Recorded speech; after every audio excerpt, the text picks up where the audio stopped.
తండ్రి అయిన దేవుని నుండి, యేసుక్రీస్తు ప్రభు నుండి, పరిశుద్ధాత్మ దేవుని నుండి మీకు కృపా సమాధానము కలుగునుగాక. ఆమేన్. ప్రభు పేరట మీ అందరికీ వందనాలు. షలోం. ఈరోజు మనం ఎంచుకున్న అంశము యుద్ధము.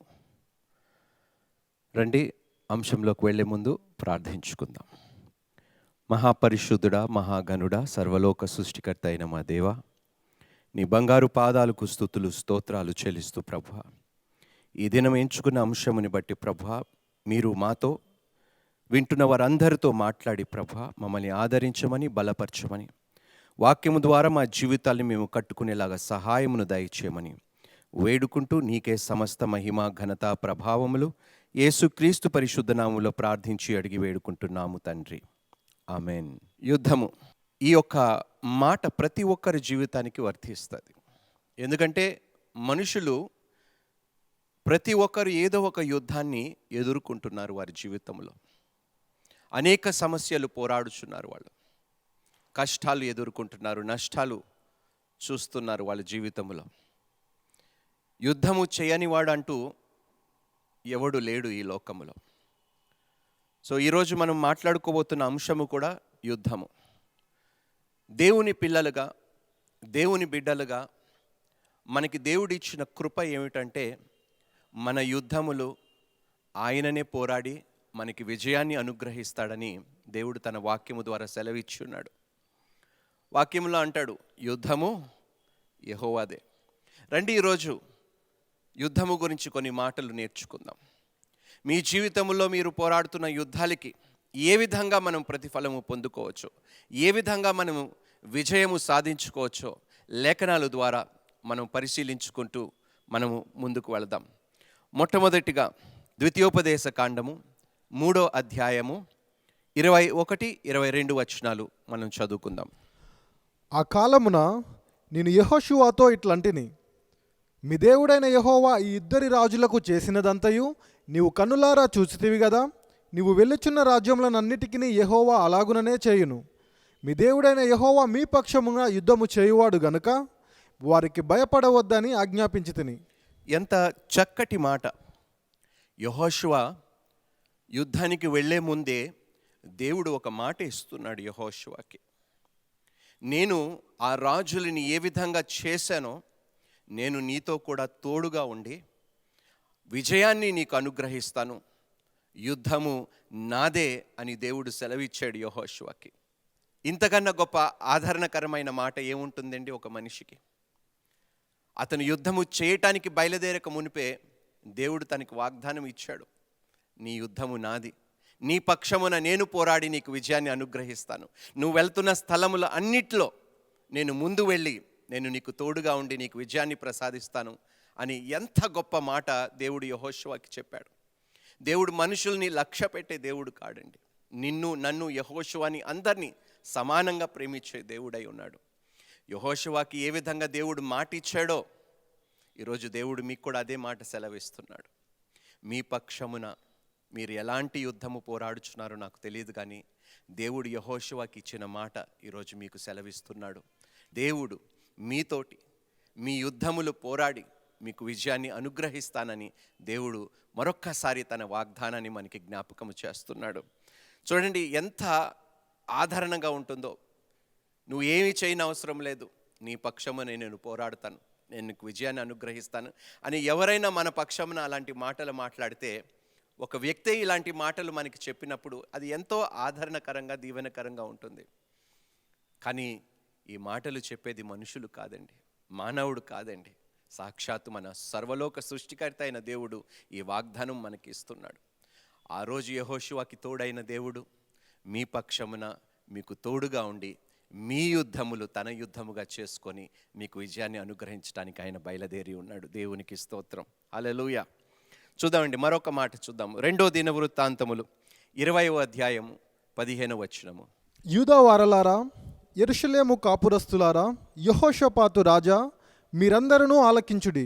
యెహోవా సెలవిచ్చినదేమనగా, ఈ గొప్ప సైన్యమునకు మీరు భయపడకుడి, జడియకుడి. ఈ యుద్ధము మీరు కాదు, దేవుడే జరిగించును. ఆమేన్. ఎంత అద్భుతమైన మాట. యెహోషాపాతు రాజుతో అక్కడున్న ప్రజలతో దేవుడు సెలవిస్తుంది ఏమిటంటే, ఈ యుద్ధము మీరు కాదు, నేనే పోరాడుతాను అని దేవుడు వారికి మాట సెలవిచ్చి ఉన్నాడు. మరొక్కసారి జ్ఞాపకము చేసుకుందాం. మనము మన సొంత శక్తితో, మన సొంత బలముతో ఏది చేసినా కూడా మనం విజయము పొందుకోలేము. కానీ దేవుడు అంటున్నాడు వాక్యములో, దేవుడు నీ పక్షముండగా నీకు విరోధి ఎవరు? సర్వలోక సృష్టికర్త అయిన దేవుడు యెహోషువకి మాట ఇచ్చినట్టు ఈరోజు నీకు కూడా మాట ఇస్తున్నాడు. మరొక్కసారి జ్ఞాపకం చేసుకుందాం. చూడండి, చక్కటి వచనం అది. యూదా వారలారా, యెరూషలేము కాపురస్తులారా, యెహోషాపాతు రాజా, మీరందరూ ఆలకించుడి. అందరూ ఆలకించుడి. యెహోవా సెలవిచ్చినదేమనగా, ఈ గొప్ప సైన్యమునకు మీరు భయపడకుడి, జడియకుడి. మీ ముందు సమూహము వలె, ఒక సైన్యము వలె అపవాది దాడి చేయటానికి బయలుదేరినా, అమ్మా బ్రదర్ సిస్టర్స్ వినండి జాగ్రత్తగా, ఒక సమూహము వలె, ఒక గొప్ప సైన్యము నీ మీదకి బయలుదేరినా దేవుడు ఏమంటున్నాడో తెలుసా? భయపడకుడి, జడియకుడి. ఈ యుద్ధము మీరు కాదు, దేవుడే జరిగించును. ఈ యుద్ధము మీరు కాదు, దేవుడే జరిగించును. ఈరోజు మీరు ఎలాంటి యుద్ధాలు పోరాడుతున్నారో నాకైతే తెలియదమ్మా. ఎలాంటి సమస్యలతో మీరు యుద్ధాలు చేస్తున్నారో తెలియదు.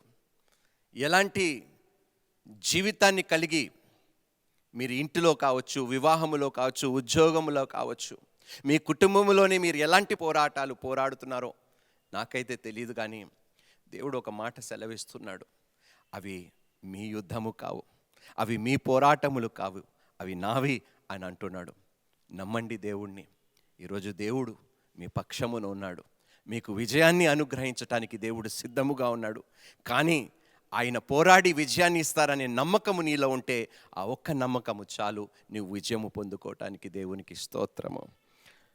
యెహోషువ గ్రంథము 22వ అధ్యాయము 11 నుండి 34 వచనాల్లో ఆ సారాంశము మీకు తెలియపరుస్తాను. నేను కొన్ని సందర్భాలని బట్టి యుద్ధము చేయవలసిన అవసరము లేదని ఇందులో మనం నేర్చుకోగలుగుతాం. కొన్ని వచనాలు మనం త్వరగా ధ్యానించుకుందాం.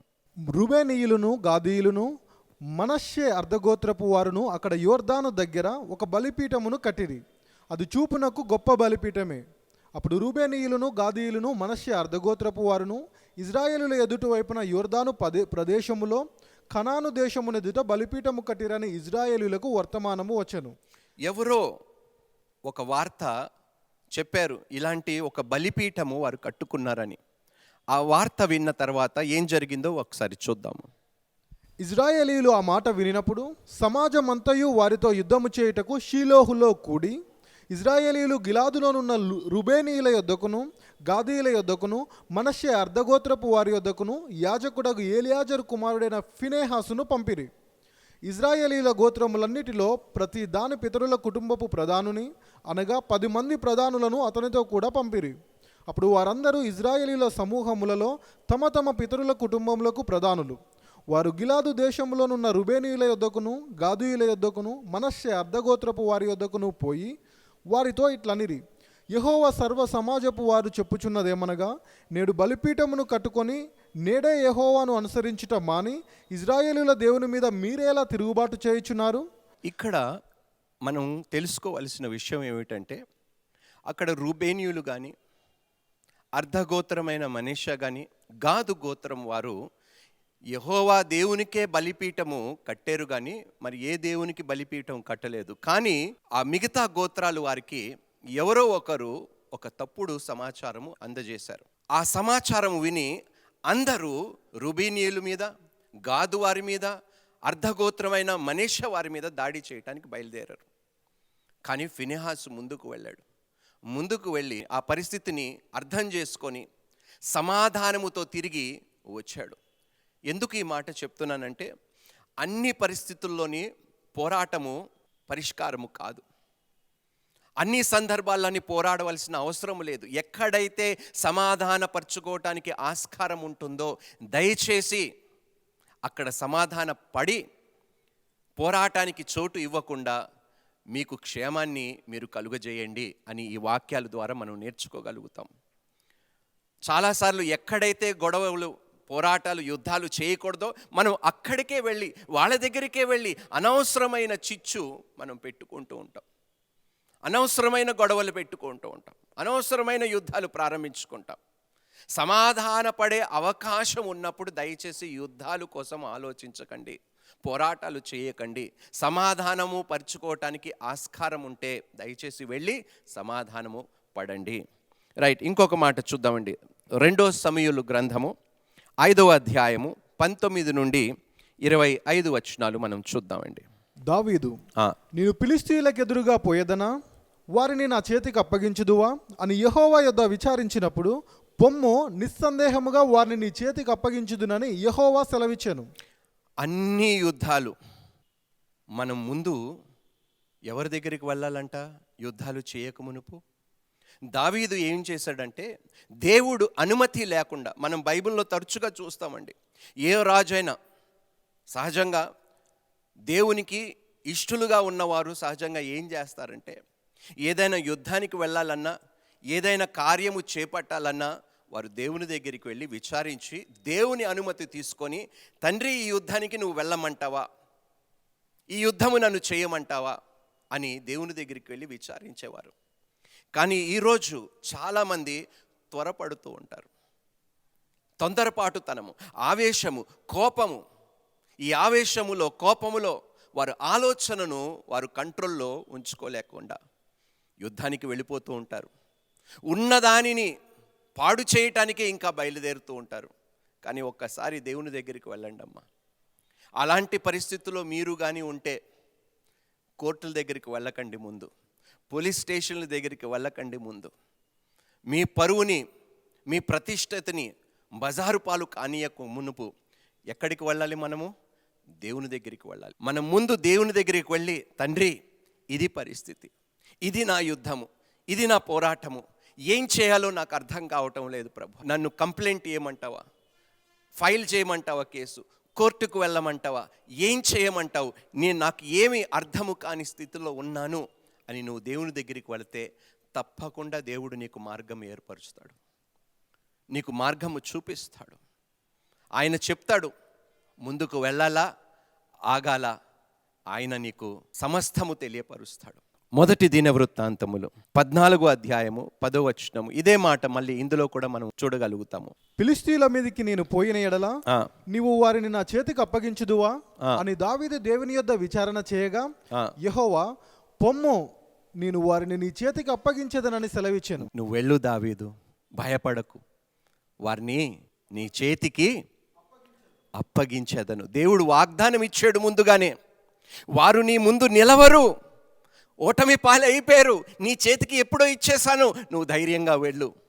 ఎంత ఆదరణకరమైన మాట అండి ఇది. ఈరోజు నువ్వు ఎవరి పక్షమున యుద్ధము చేస్తున్నావో నాకు తెలియదు, ఏ విషయాల్ని బట్టి నువ్వు పోరాడుతున్నావో నాకు తెలియదు, కానీ దేవుడు మాట్లాడుతున్నాడు నీతో, నాతో, మనందరితో దేవుడు మాట్లాడుతున్నాడు. ఈ కార్యక్రమం చూస్తున్న ప్రతి ఒక్కరితో దేవుడు మాట్లాడుతున్నాడు. ఈరోజు దేవుడు సెలవిస్తున్నాడు, అమ్మా నా దగ్గరికి రా, ఉపాయము నా దగ్గర ఉంది, పరిష్కారము నా దగ్గర ఉంది, ఉత్తరము నా దగ్గర ఉంది, జవాబు నా దగ్గర ఉంది, విజయము నా దగ్గరే ఉన్నదంటున్నాడు దేవుడు. మరి మీరు ఏ మానవుడి దగ్గరికి వెళ్ళినా, నా దగ్గర కాకుండా, నన్ను కాదని మీరు ఏ మనుషుడి దగ్గర సహాయము కోరటానికి వెళ్ళినా మీకు ఎన్నడూ విజయము దక్కదు అని దేవుడు సెలవిస్తాడు. దావీదు చేసిన వంటి పని మనము చేద్దామా? ఈరోజు మనము దేవుని దగ్గరికి వెళ్దామా? మన పరిస్థితులను తీసుకొని వెళదామండి. మీ ఆత్మీయ స్థితి బాలేదా? పాపములో కొట్టిమిట్టి ఆడుతున్నారా? భ్రష్టు పట్టిందా జీవితము? దేవుడు అంటున్నాడు, రా, నీ యుద్ధము నా యుద్ధము, నువ్వు నా దగ్గరికి వచ్చావు కాబట్టి వట్టి చేతులతో నిన్ను పంపించను అని దేవుడు వాగ్దానం ఇస్తున్నాడు నీకు, నాకు, మనందరికీ. దేవునికి స్తోత్రం. హల్లెలూయా. ప్రకటన గ్రంథములో ఒక చక్కటి మాట రాయబడింది చూడండి, 16వ అధ్యాయము 16వ వచనము. హెబ్రీ భాషలో, హర్మగిద్దోను చోటుకు వారిని పోగు చేసెను. ఇదిగో నేను దొంగవలే వచ్చుచున్నాను. తాను దిగంబరుడిగా సంచరించుచున్నందున జనులు తన దిశమూలను చూతురేమో అని మెలకువగా ఉండి తన వస్త్రమును కాపాడుకొనువాడు ధన్యుడు. అవి సూచనలు చేయనట్టి దయ్యముల ఆత్మలే.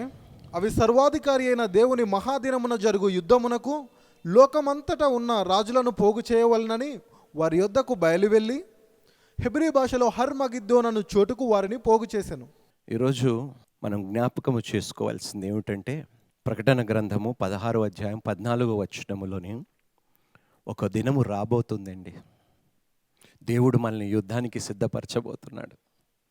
కానీ ఈరోజు మనం నిర్ణయించుకోవాలి, నువ్వు ఎవరి పక్షమున ఉండి పోరాడుతావో. లోకములో ఉన్న రాజులందరినీ పోగు చేయటానికి బయలుదేరాడంట. నువ్వు నిన్ను సిద్ధపరచుకో, దేవుని దగ్గరికి వెళ్ళు, విచారణ చేయి. ఏ యుద్ధము చెయ్యాలో ఏ యుద్ధము చెయ్యకూడదో నువ్వు దేవుణ్ణి విచారించినప్పుడు, దేవుని దగ్గరికి వెళ్ళి విచారణ చేసినప్పుడు తప్పకుండా దేవుడు నీకు జవాబు ఇస్తాడు. ఒకరోజు నిన్ను సిద్ధపరుస్తాడు దేవుడు. అంత్యదినముల్లో అర్మగెద్దోన్లోని ఒక భయంకరమైన యుద్ధము జరగబోతుంది. దానికోసమే ఈరోజు నిన్ను నన్ను దేవుడు సిద్ధపరుస్తున్నాడు. యుద్ధ వీరులుగా దేవుడు నిన్ను నన్ను సిద్ధపరచడానికి ఇష్టపడుతున్నాడు. అందుకని ఏ యుద్ధము పోరాడాలన్నా కూడా అది ఎలా పోరాడాలి, ఎలా పోరాడితే మనకి విజయం వస్తుందో అది దేవుడు నీకు నాకు తెలియపరచడానికి సిద్ధముగా ఉన్నాడు, ఇష్టపడుతున్నాడు. అపవాదిని జయించాలంటే యుద్ధము నేర్చుకోవాలి. మనం ఏ విధంగా వానితో యుద్ధము చేస్తే మనం విజయము పొందుకుంటామో ఆ ప్రతి జవాబు దేవుని దగ్గర ఉన్నది. నువ్వు విచారించటానికి వెళ్ళినప్పుడు తప్పకుండా దేవుడు చెప్తాడు, ఈ విధములుగా నువ్వు యుద్ధము చేస్తే తప్పకుండా నువ్వు విజయము పొందుకుంటావని. ఒక దినము రాబోతుంది, ఆయనతో పాటు సైన్యములకు అధిపతి అగు యెహోవాతో, యేసుక్రీస్తు ప్రభువుతో మనం కలిసి యుద్ధము చేయబోతున్న దినము ఒకరోజు రాబోతుంది.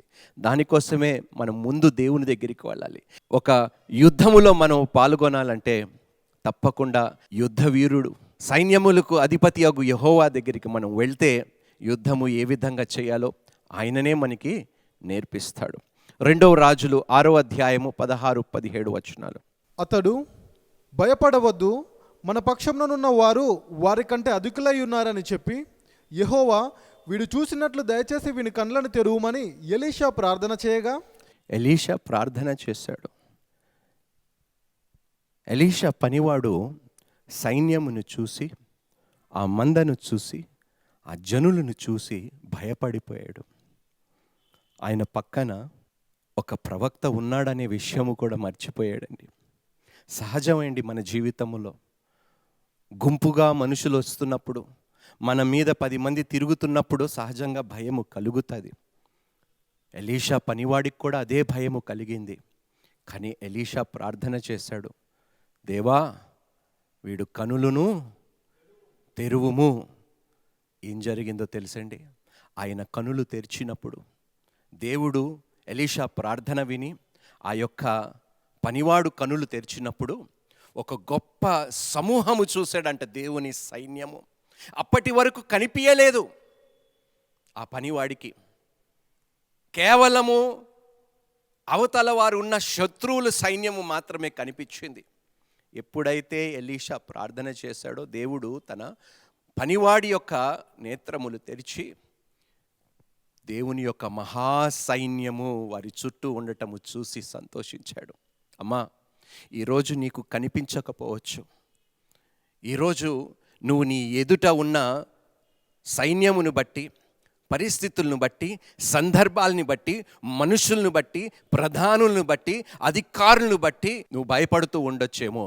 కానీ దేవుడు వాగ్దానం ఇస్తున్నాడు, నీకు కనిపించని సైన్యము నీ కొరకు నేను ఏర్పరిచి ఉన్నాను. ఆ రోజు ఏ విధంగా కనిపించని సైన్యము యుద్ధము చేసి ఆ రాజుకి గొప్ప విజయాన్ని అనుగ్రహించారో, ఈరోజు దేవుడు అదే పని నీ జీవితంలో, నా జీవితంలో కూడా చేస్తున్నాడమ్మా.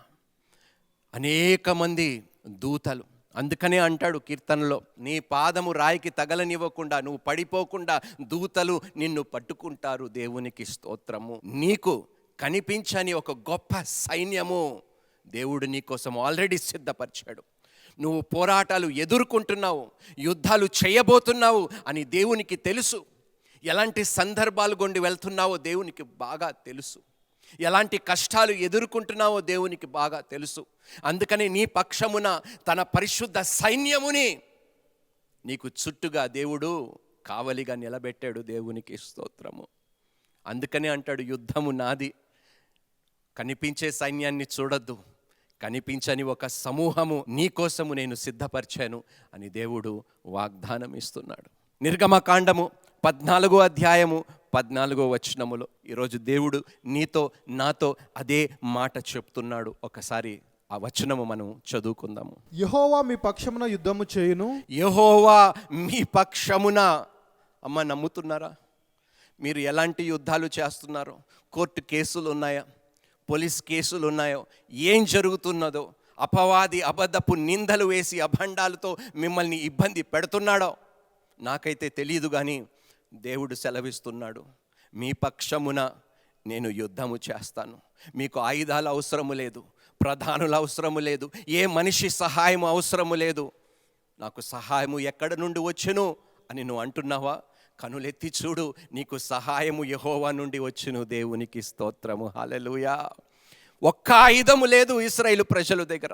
ఎర్ర సముద్రము దగ్గర వెనకకి తిరిగితే ఫరో సైన్యం వారిని చంపేస్తారు. ముందుకు వెళ్ళటానికి మార్గము లేదు. ఎక్కడైతే మార్గము లేదో అక్కడ కూడా దేవుడు నీ కోసము, నా కోసము, మనందరి కోసము మార్గము ఏర్పాటు చేయగలుగుతాడు.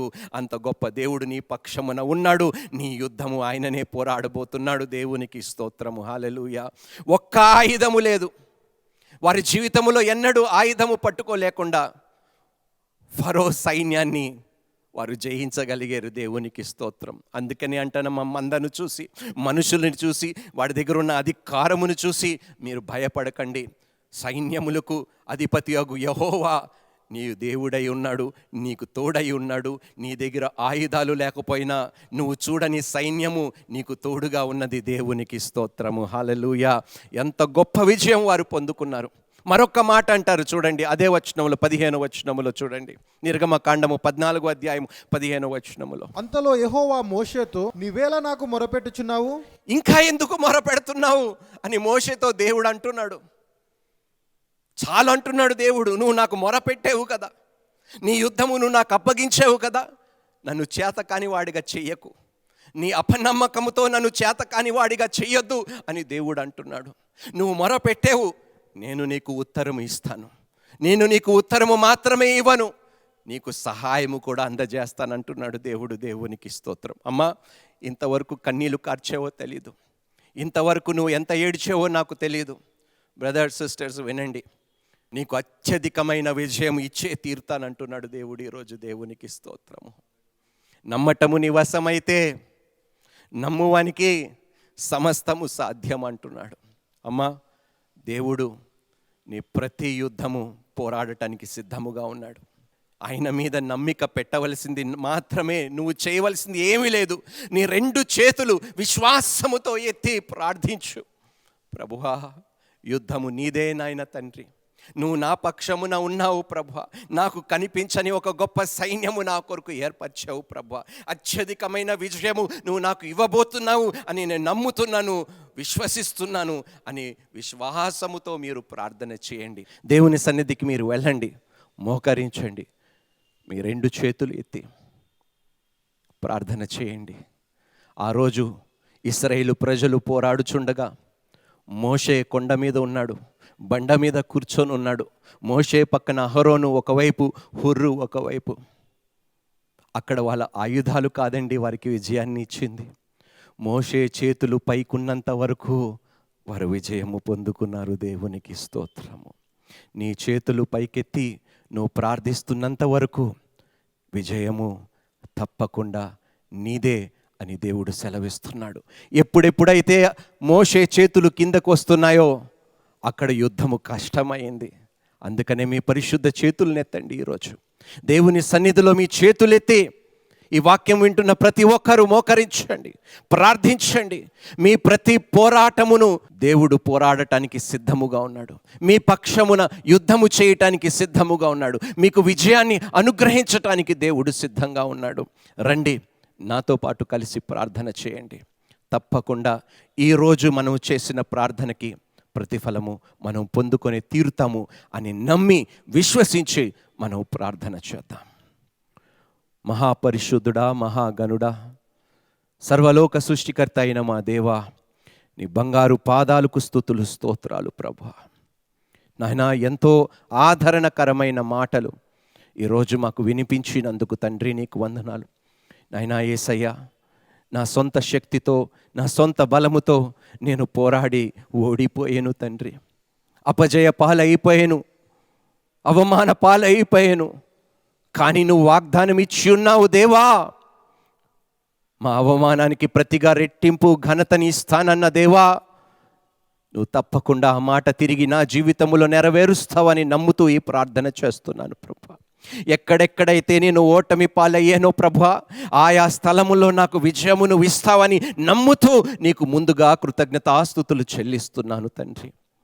నాయనా, యెహోషువకి నువ్వు తోడుగా ఉన్నట్టు, దావీదుకి నువ్వు తోడుగా ఉన్నట్టు, గిదెయోనికి నువ్వు తోడుగా ఉన్నట్టు, ఈరోజు నువ్వు నాకు కూడా తోడుగా ఉన్నావని, మాకు కూడా తోడుగా ఉన్నావని నేను నమ్ముతూ నాయనా నీకే స్తోత్రాలు చెల్లిస్తున్నాను ప్రభా. విన్నవారందరినీ దీవించండి ప్రభా, ఆశీర్వదించండి ప్రభా. రెట్టింపు ఘనతతో, రెట్టింపు నాయనా తండ్రి విజయముతో ప్రభువా వారిని ఆశీర్వదించి తిరిగి లేవనెత్తి ప్రభువా తలగా ఏర్పరచమని ప్రార్థిస్తూ వేడుకుంటూ ఈ ప్రార్థన మిక్కిలి వినయముతో నీ కుమారుడు మా రక్షకుడైన యేసుక్రీస్తు పరిశుద్ధ నామములో ప్రార్థించి అడిగి వేడుకుంటున్నాము తండ్రి. ఆమెన్. షలోమ్.